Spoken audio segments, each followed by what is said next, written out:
desde o final do século XIX, popularizou-se a ideia de que o Jnana Yoga, ou Yoga da Sabedoria, consiste no estudo da filosofia indiana, e mais especificamente do Vedanta. E neste vídeo eu vou fazer uma crítica a esse modo de apresentar o Jnana Yoga, que me parece totalmente equivocado, porque confunde sabedoria com erudição. Eu vou explorar bastante essa diferença no vídeo. Eu vou mostrar que são coisas totalmente distintas e vou apresentar uma interpretação do Jnana Yoga que é pouco conhecida, mas é muito mais fiel à tradição indiana. Uma pessoa que teve grande influência divulgando a interpretação do Jnana Yoga como se fosse filosofia foi Vivekananda. Há uma famosa palestra que ele ministrou em 1896, em que ele se refere a 4 tipos de yoga que ele considerava como formas de religião e que descreveu assim: o objetivo é manifestar essa divindade pelo controle da natureza externa e interna. Faça isso ou pelo trabalho, ou culto, ou controle psíquico, ou filosofia.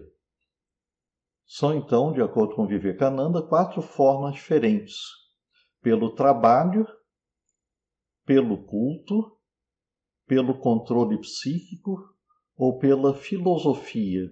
Isso indicaria, então, 4 tipos de yoga.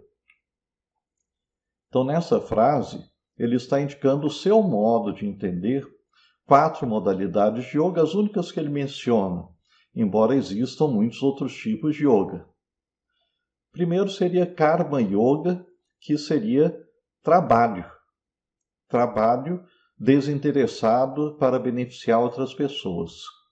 Bhakti Yoga, que ele define como sendo culto religioso.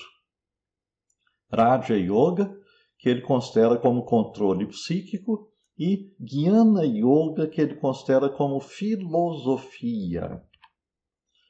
E as 4 conceituações que ele apresentou são problemáticas, mas neste vídeo eu vou me concentrar apenas na questão da interpretação do Jnana Yoga.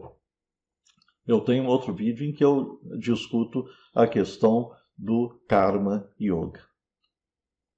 É claro que algumas pessoas podem ficar indignadas com essa minha apresentação, porque eu vou criticar o que Vivekananda ensinou. Se você é uma dessas pessoas, eu quero lhe dizer que ninguém está acima de críticas, e que nem Vivekananda nem qualquer outra pessoa é perfeita. Mais adiante, neste vídeo, vou falar um pouco sobre aspectos pouco conhecidos de Vivekananda, que foram descritos pela pesquisadora Elizabeth de Michelis no seu livro A History of Modern Yoga, publicado em 2004. E talvez isso abra um pouco a sua visão. Vamos examinar primeiro a palavra sânscrita Jnana. O que ela significa? Ela pode significar conhecimento ou pode significar sabedoria. E essas 2 coisas são totalmente diferentes. Sabedoria não é a mesma coisa que conhecimento. Nós podemos ter conhecimento sobre matemática, gramática, astronomia, geografia, psicologia, sobre todas as coisas que são ensinadas nas escolas e nas universidades. Uma pessoa que tem muito conhecimento é uma pessoa erudita, mas não é uma pessoa sábia. Sabedoria é uma outra coisa bem diferente. Existem várias palavras em sânscrito para indicar esse conhecimento puramente intelectual, como a palavra manishika, que vem da raiz sânscrita man, que significa pensar. A palavra manas é a nossa mente, é o órgão interno com o qual pensamos, temos sensações e emoções, fazemos planos, imaginamos, recordamos, etc. A palavra manishika significa o conhecimento acumulado na mente, que fica em manas. Conhecimento não é uma coisa ruim, mas não é tudo. Vou utilizar uma história que aparece em uma obra indiana antiga, a Chandogya Upanishad, para começar a apresentar a diferença entre conhecimento puramente intelectual e sabedoria. A história é a seguinte: um brahmana chamado Shvetaketu passou 12 anos como brahmacharya, ou seja, como estudante religioso, na casa de um mestre. Já adulto, retornou à casa da família. E a Upanishad diz: ele tinha estudado todos os Vedas, era muito pretensioso, pensando que conhecia tudo, arrogante. Então seu pai, que se chamava Udalaka Aruni, lhe disse: Shvetaketu, já que agora você é tão pretensioso, arrogante e pensa que sabe tudo, eu quero saber. Você perguntou sobre aquele ensinamento pelo qual se ouve o que não pode ser ouvido, se percebe o que não pode ser percebido e se conhece aquilo que não pode ser conhecido? O jovem se espantou com o que o pai lhe disse e falou: Venerável senhor, pode existir um ensinamento assim? E então seu pai começou a lhe ensinar sobre isso. Mas eu não quero explicar o que o pai do Shvetaketu lhe disse depois. O que eu quero é chamar a sua atenção para o ponto central. Vou repetir o que o Dalaka Aruni perguntou ao filho. Shvetaketu, já que agora você é tão pretensioso, arrogante e pensa que sabe tudo, você perguntou sobre aquele ensinamento pelo qual se ouve o que não pode ser ouvido, se percebe o que não pode ser percebido e se conhece aquilo que não pode ser conhecido? E eu pergunto isso para você também. O nosso conhecimento comum se baseia nas percepções trazidas pelos nossos sentidos, nos nossos processos mentais e naquilo que nos dizem, ou seja, usando palavras faladas ou escritas. Mas o Dalaka Aruni está se referindo a alguma coisa que está muito além desse tipo de conhecimento. Ouvir aquilo que não pode ser ouvido, perceber o que não pode ser percebido, conhecer o que não pode ser conhecido. E essa é a diferença entre a sabedoria espiritual e o conhecimento comum. A mesma Upanishad conta outra história que transmite uma mensagem semelhante. Narada se aproximou de Sanat Kumara e lhe disse: Ensine-me, Senhor venerável. E ele, Sanat Kumara, disse: Diga-me o que você conhece, então eu lhe ensinarei o que está além disso. Narada, que está pedindo para ser instruído, é na verdade uma pessoa de enorme conhecimento, mas ele está pedindo para ser ensinado por Sanat Kumara, um nome que significa uma criança eterna, e que é apresentado em uma outra obra, o Brahmavaivarta Purana, como sendo um menino que tem sempre 5 anos de idade. Narada, então, expõe uma enorme lista de seus conhecimentos, que incluem os 4 Vedas, o épico Mahabharata, Purana, a gramática, o conhecimento dos rituais dos antepassados, matemática, astronomia, lógica, ética e muitas outras coisas. Porém, Narada admite: eu sou como aquele que apenas conhece versos, mantras. Não sou um conhecedor do eu, do Atman. Então, Sanat Kumara comenta: realmente tudo o que você aprendeu são apenas palavras. Em seguida, ele começa a ensinar práticas de meditação para Narada. Eu poderia citar muitas outras passagens semelhantes das Upanishads, mas acredito que essas 2 são suficientes para fixar este ponto. Há uma diferença entre o conhecimento comum, que é o conhecimento intelectual, e alguma coisa que está além dos nomes, além das palavras, que é a sabedoria. É essa sabedoria que o Jnana Yoga quer atingir. Por isso, dizer que Jnana Yoga é o estudo da filosofia está totalmente errado, pois a filosofia pertence ao mundo das palavras, não vai além delas. Vou fazer uma comparação que pode ajudar a entender a diferença entre erudição e sabedoria. Imagine uma pessoa que mora em uma cidade do interior do Brasil e que nunca viu uma praia. Ela pode ter lido sobre as praias, pode ter visto fotos, mas nunca esteve lá. Ela não tem experiência pessoal de pisar em uma praia, de entrar no mar, mas talvez consiga falar muitas coisas sobre as praias. Agora, pense em uma pessoa que já foi muitas vezes a várias praias.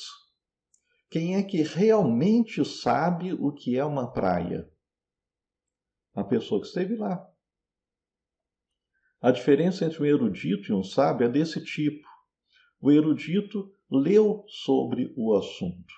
O sábio esteve lá.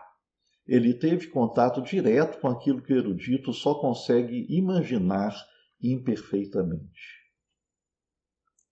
As Upanishads dizem claramente que estão se referindo a coisas que estão muito além da erudição, muito além do pensamento racional conceitual. Elas apontam a existência de algo muito importante.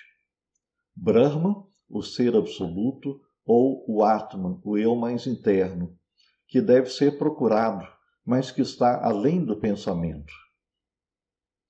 Há vários termos sânscritos que representam aquilo que não pode ser pensado ou dito. A nirvachaniya, que é indizível, que não pode ser dito.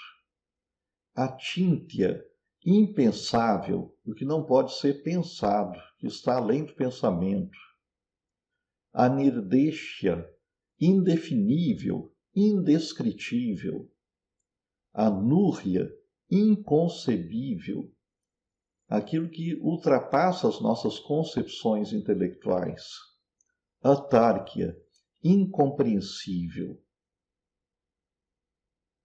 Todos esses termos mostram, nas Upanishads, que existe alguma coisa que está além dos conceitos, além do pensamento.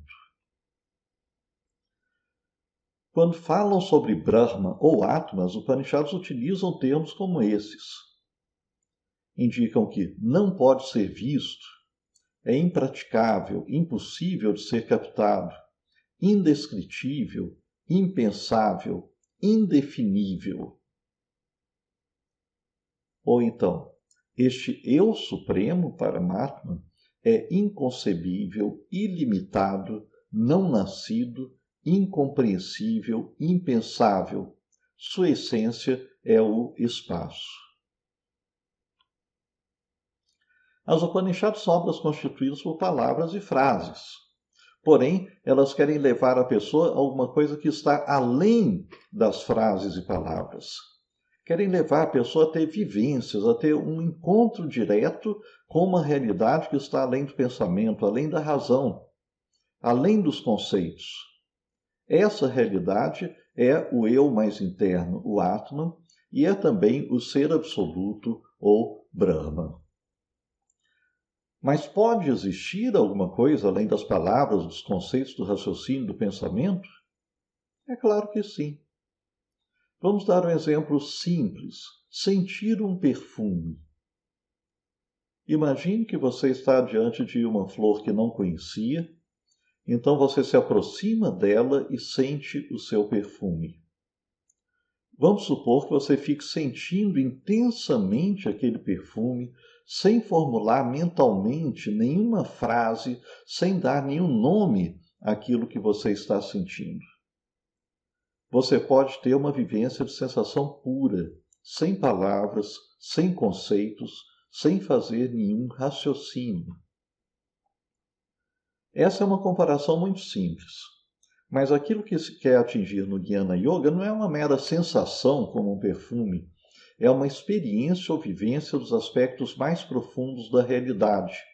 O eu mais interno, chamado Atma, e o ser absoluto, que é a base de tudo, chamado Brahma. O Jnana Yoga é um método pelo qual se procura captar a realidade espiritual mais profunda, através daquilo que os antigos sábios nos transmitiram. Mas não se trata de um estudo puramente intelectual, e sim de penetrar nessa sabedoria, de chegar as experiências ou vivências que os próprios sábios tiveram. Quando estamos diante de uma obra de arte, um quadro, uma escultura, uma música, um poema, nós sentimos o desejo de captar aquilo que o próprio artista sentiu quando criou aquela obra. Em alguns casos, nós conseguimos vislumbrar a vivência do próprio artista. No Jnana Yoga, segue-se um caminho análogo a este. Estudando obras espirituais do pensamento indiano, o Jnana Yogin procura captar as vivências que aquele sábio tentou transmitir. Mas essas vivências estão muito além das palavras que compõem aquelas obras. A solução não conceitual apresentada nas Upanishads consiste em ultrapassar o pensamento, um produto mental, para atingir diretamente, através de vivências e não utilizando palavras, a realidade que está além dos conceitos. E para isso foram desenvolvidas técnicas, cujo objetivo é proporcionar o contato direto, e não o conhecimento verbal, do absoluto. Vamos ver como isso é descrito em uma Upanishad, a Kaivalya Upanishad. Em um local solitário, sentado em uma postura fácil, estando purificado, com cabeça, pescoço e corpo eretos, na última fase da vida, controlando todos os sentidos e honrando seu mestre, Guru, com devoção, meditando no lótus do coração, vazio de paixão, puro, tendo no centro a pureza, a ausência de sofrimento, o impensável, o não manifesto, a forma infinita, a bem-aventurança, a tranquilidade, a imortalidade, a fonte de Brahma. Meditando nele, o sábio alcança a fonte dos seres, a testemunha de tudo, que está além de todas as trevas. Vamos agora fazer uma comparação com aquilo que se entende por filosofia no mundo ocidental. O método essencial da filosofia envolve o pensamento, o raciocínio, a razão. Porém, tudo isso faz parte do nível mental, que não é o nível mais elevado do ser humano, segundo a tradição indiana. Se chamarmos o Jnana Yoga de filosofia, estaremos colocando no mesmo saco duas coisas totalmente distintas. O tipo de conhecimento filosófico ocidental, que pode ser expresso em conceitos representados por palavras, e o método indiano, que pretende ultrapassar o limite dos conceitos e das palavras e que não tem equivalente no mundo ocidental. Quero voltar agora a uma coisa que mencionei no início deste vídeo. A interpretação de Vivekananda para o Jnana Yoga. Vou ler uma outra descrição que ele faz sobre os 4 tipos de yoga que ele aceitava. Citando então Vivekananda. Falando de um modo amplo, há um grande grupo de homens que procura exprimir suas ideias religiosas através de trabalho ético, pelo esforço constante de ajudar e soerguer seus semelhantes. Isso para ele seria o Karma Yoga. Há outros com um caráter fortemente devocional que encontram no amor e no culto a satisfação de suas necessidades religiosas. Isso para ele é o Bhakti Yoga. Outros, de uma natureza mais mística, preferem concretizar seus ideais através da concentração e meditação. Isso, segundo ele, descreve o Raja Yoga. Por fim, há uma classe de homens de natureza fortemente analítica que precisam buscar o apoio da lógica e da razão para cada crença e que, portanto, adotam o caminho da filosofia e da discriminação. E isso, para ele, é o Jnana Yoga. Vamos repetir esse último trecho e pensem bem a respeito de como ele descreve então, o Jnana Yoga. Por fim, há uma classe de homens de natureza fortemente analítica que precisam buscar apoio da lógica e da razão para cada crença e que, portanto, adotam o caminho da filosofia e da discriminação. Vejam os termos que Vivekananda utilizou: lógica, razão, filosofia, discriminação. Tudo isso faz parte do campo mental, do pensamento, dos conceitos, das palavras. E o verdadeiro Jnana Yoga é uma coisa totalmente diferente. O estudo adequado das antigas Upanishads pode ser considerado como uma modalidade de Jnana Yoga, mas depende do modo de fazer esse estudo. Se a pessoa que está lendo um Upanishad se prender às palavras e aos conceitos, ao pensamento dualístico, à lógica e à razão, não estará praticando Jnana Yoga. Mas há um outro modo de utilizar as Upanishads. Essas obras procuravam levar a pessoa a essas vivências espirituais, através de uma série de instruções, incluindo processos de meditação, de dhyana, direcionados para obter tais vivências que ocorrem em experiências de samadhi. Se você seguir esse caminho, estará praticando Jnana Yoga. À medida que a pessoa vai captando essa sabedoria, não de um modo puramente intelectual, e sim vivenciando o eu mais profundo, o Atman, e o ser absoluto, Brahman, toda a sua vida se transforma, direcionando para o processo de libertação ou moksha. Isso é Jnana Yoga. Uma atividade que não produz essas vivências e que não leva a moksha não é Jnana Yoga. Então você acreditou que o estudo de filosofia é a mesma coisa que Jnana Yoga? Tome mais cuidado para não ser enganado. Mesmo as pessoas famosas podem ensinar coisas erradas.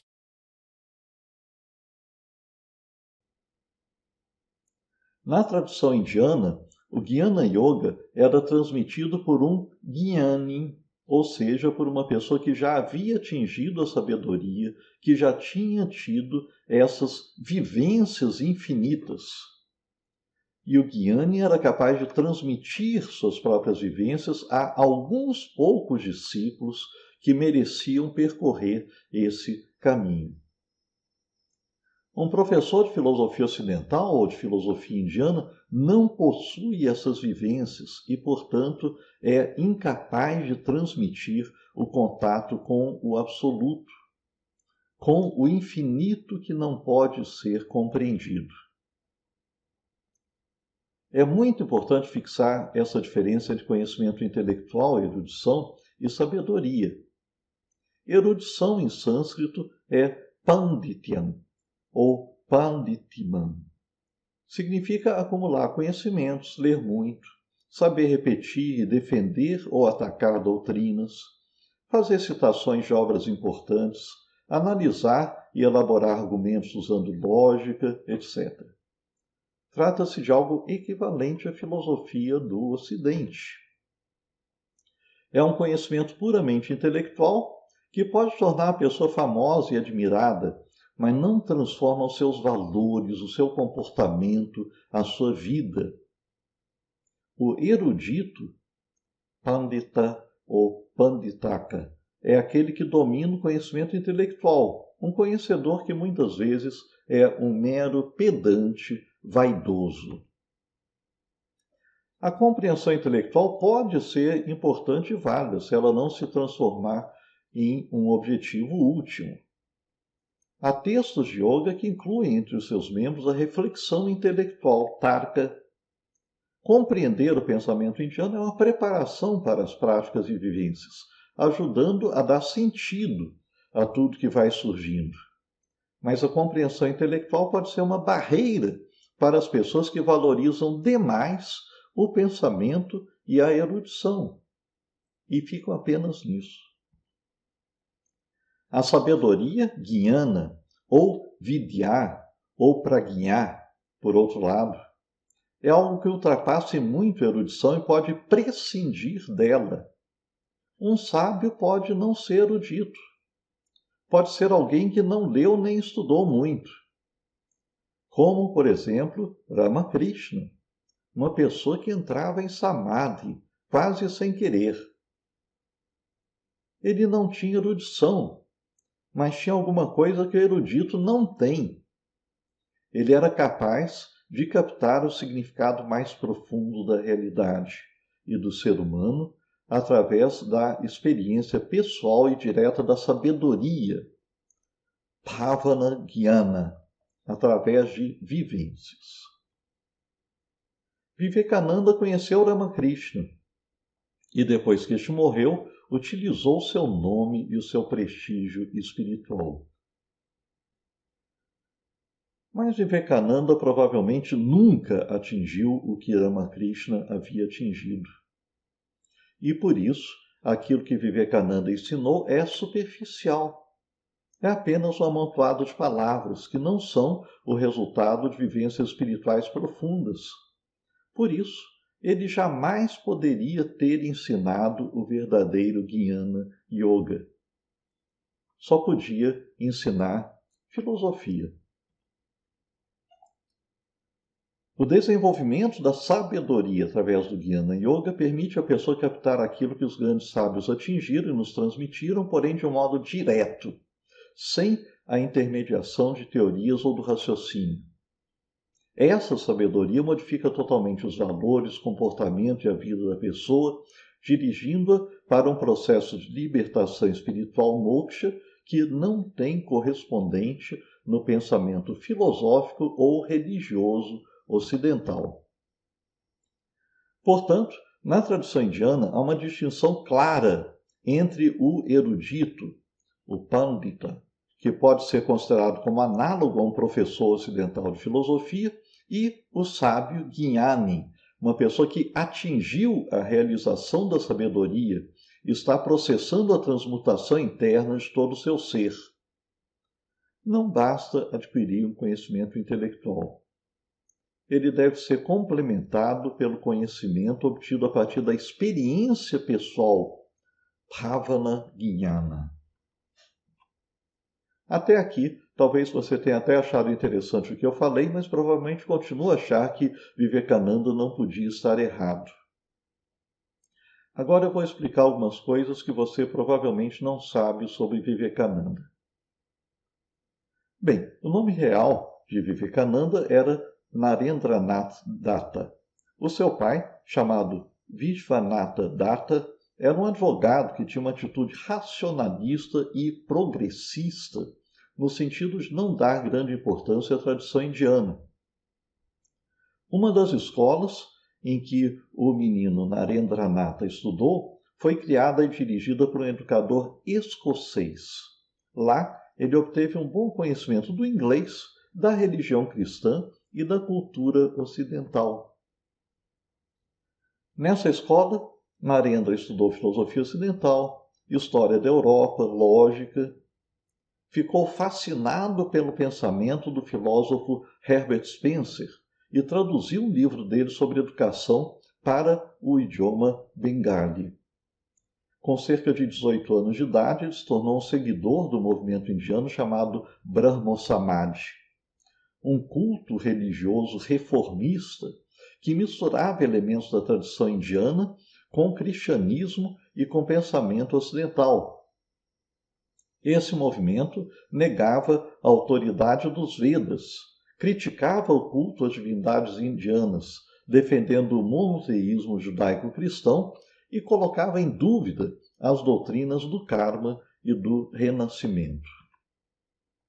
O principal líder do movimento, que influenciou decisivamente o jovem Narendra, foi Keshab Chunder Sen. Era uma pessoa que aceitava o domínio britânico na Índia. Foi membro da maçonaria, defendeu a combinação do cristianismo com o pensamento indiano e divulgou o esoterismo ocidental na Índia. A pesquisadora Elizabeth de Michelis estudou de forma aprofundada a juventude de Narendra, e indicou que nessa época ele aderiu a uma interpretação religiosa racionalista e monoteísta, com forte influência de uma interpretação modernista das Upanishads e do Vedanta. O que essas pessoas defendiam não era o verdadeiro Vedanta, era uma coisa que pode ser chamada de Neo-Vedanta ou Pseudo-Vedanta, que é muito diferente da filosofia indiana antiga. Esta foi a formação e essas foram as influências sofridas pelo jovem que depois adotou o nome de Swami Vivekananda. Não posso entrar em mais detalhes aqui. Quem quiser conhecer melhor quem realmente foi Vivekananda, deve ler o livro A History of Modern Yoga, publicado em 2004 pela pesquisadora Elizabeth de Michelis. Mas pelo que eu já apresentei, fica muito claro que ele nunca foi um representante do pensamento indiano tradicional. Ele foi o porta-voz de uma versão totalmente modificada do pensamento indiano, misturando muitos aspectos do cristianismo, do esoterismo, da filosofia ocidental e da cultura europeia. E foi por isso que ele foi tão bem aceito no Ocidente. Então, não é nenhum absurdo criticar as interpretações que Vivekananda deu para o Jnana Yoga e para outros temas indianos. Não existe nenhum motivo para aceitar o que ele apresentou quando o que ele diz entra em conflito com a tradição indiana mais antiga. O meu objetivo aqui não é criticar uma pessoa que já faleceu, é libertar você de uma prisão. Acreditar que certo autor é perfeito significa aceitar que não existe nada melhor do que aquilo que ele ensinou. Isso é uma prisão, é uma limitação. Você precisa se libertar disso para poder ir mais longe. Não tenho a menor dúvida de que a interpretação que eu apresentei sobre Jnana Yoga é muito mais correta do que a de Vivekananda. Não porque eu a inventei, mas porque eu estou me baseando nas obras indianas mais antigas. E eu dou mais valor a essas obras do que ao Vivekananda. Eu citei algumas vezes a professora Elizabeth de Michelis e o seu livro. Ela não é uma pessoa qualquer. Ela ensinou nas universidades de Oxford e de Cambridge. É uma das autoridades mais respeitadas no mundo sobre história do yoga. Como todos os pesquisadores, ela não é uma pessoa interessada em difamar ninguém. O interesse dela é esclarecer a verdade. Doa a quem doer. E você? Quer conhecer a verdade ou quer perpetuar mitos? Espero que você queira conhecer a verdade sobre o yoga tradicional indiano e como ele se diferencia das versões modernas.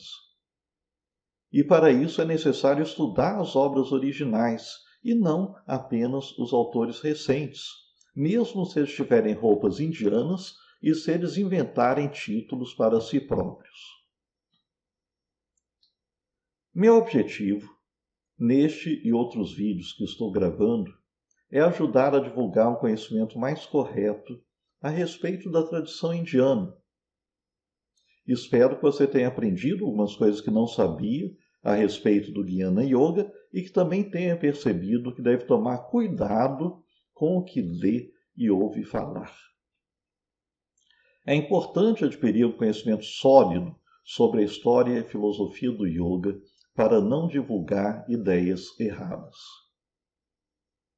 Se esse vídeo foi útil para você, deixe aqui a sua opinião e seus comentários. Se quiser acompanhar mais vídeos como este, registre-se no nosso canal. Muito obrigado.